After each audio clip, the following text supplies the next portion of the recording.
There are only 14.8 million QNT in existence. Exchange balances are at all-time lows. The days of buying 1,000 QNT are long gone, and even 100 QNT is out of reach for most. And that's the beauty of it. QNT is not like other cryptocurrencies. QNT has not reached the previous bear market lows. If that pattern continues, you will not get $100 per QNT in the next bear market. And that's the concept I want to talk about today. So if you own QNT or just enjoy watching the videos, be sure to leave a like down below. And with that said, let's get straight into the video. Okay, so a quick reminder for every video that we make on the channel, this is not financial advice and for entertainment purposes only. Nothing in crypto is guaranteed and you could lose all of your money. Stay safe and do your own research.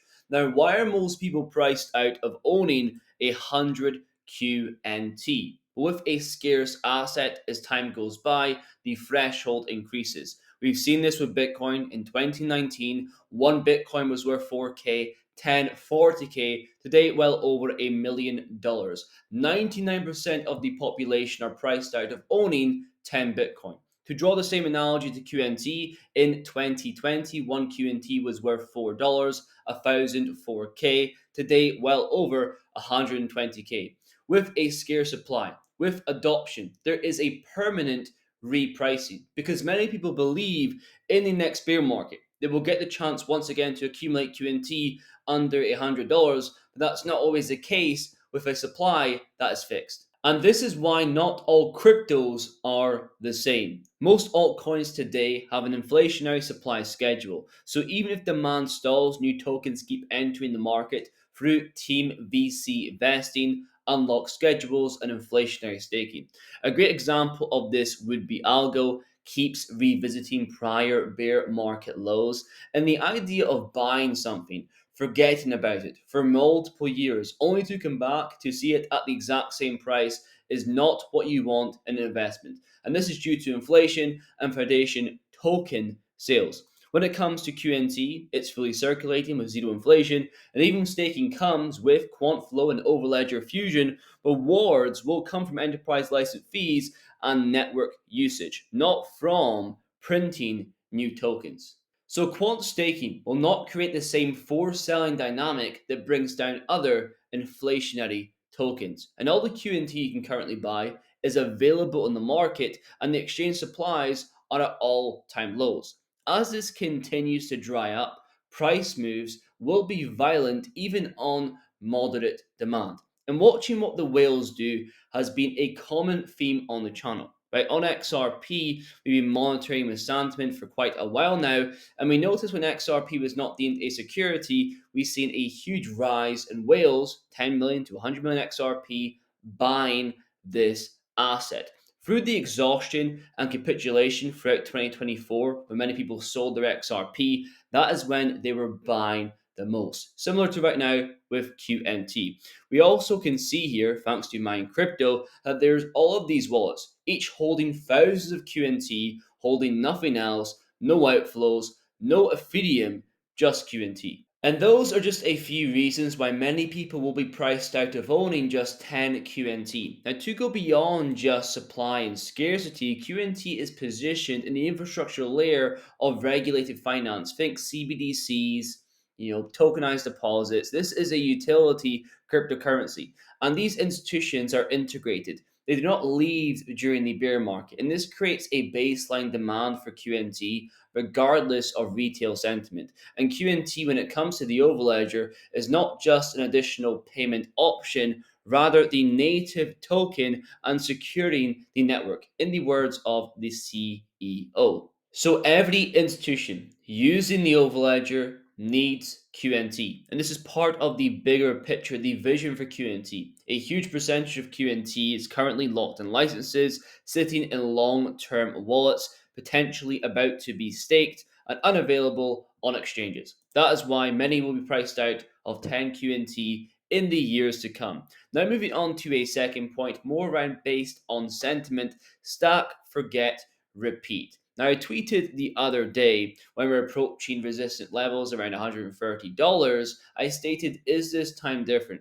because it's almost a meme at this point. Every single time this cycle QNT approaches resistance, it gets instantly rejected and goes back under $100. It's this constant cycle of believing it's over, we're back, and then again it's over.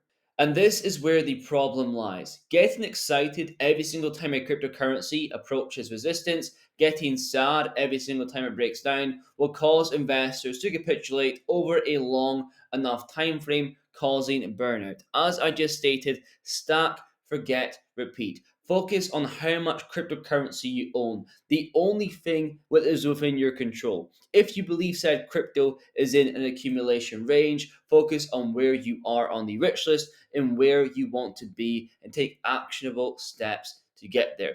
When I look at the stats, the institutions are accumulating QNT. That staking is coming for QNT. That the balances are at all-time lows. It makes sense for me. Now moving on to the final part of the video, what is coming for QNT? Well, the big one, we have Sibos 2025. They were there in 2019, 2022, and now 2025. The world's biggest financial event, Sibos by Swift, showcasing programmable money, tokenized deposits, and programmable settlement. Now, why should you care in the first place? Well, Quant will be presenting to institutions capable of driving serious adoption, right? Think payment giants, central banks. And here we can see they have been given the Discover tag. So Discover exhibitors do not pay like general participants. They are entirely hand selected by Swift with no fee at all. And to be honest, it's kind of expected at this point, right? They're an integral part in the digital euro, the launch of Quant Flow and Quant Fusion. Now remember, Quant Flow makes money programmable, and Quant Fusion allows that money to connect to every blockchain. So both are using QNT and locking up supply away from the market. And as a bonus to end the video, here we have Quant sharing the Genius Act making history, delivering the first dedicated regulatory framework for payment stablecoins. Further down, we can read at Quant where they're working with tier 1 banks to help them unlock institutional grade programmable money infrastructure. Need I say more? As the CEO of Quant stated, as shared by El Shredo here, they already have pounds, they already have euros, dollars are definitely next, and they're probably working on that right now. QNT is a great hold for the future. I really want to focus on that being priced out of this asset where there's periods where we see the supply crunches take place, right? This quiet accumulation, years of this taking place. They made it repriced due to real world demand and holding that new level of value. It happened before with QNT. I believe it will happen once again. It really is that institutional patience against that retail impatience. Retail getting bored as the years go by, where institutions are accumulating more. I've seen it happen with XRP. I believe it'll happen once again with QNT. But if you made it this far in the video, thank you very much for watching, and I will see you guys in the next one.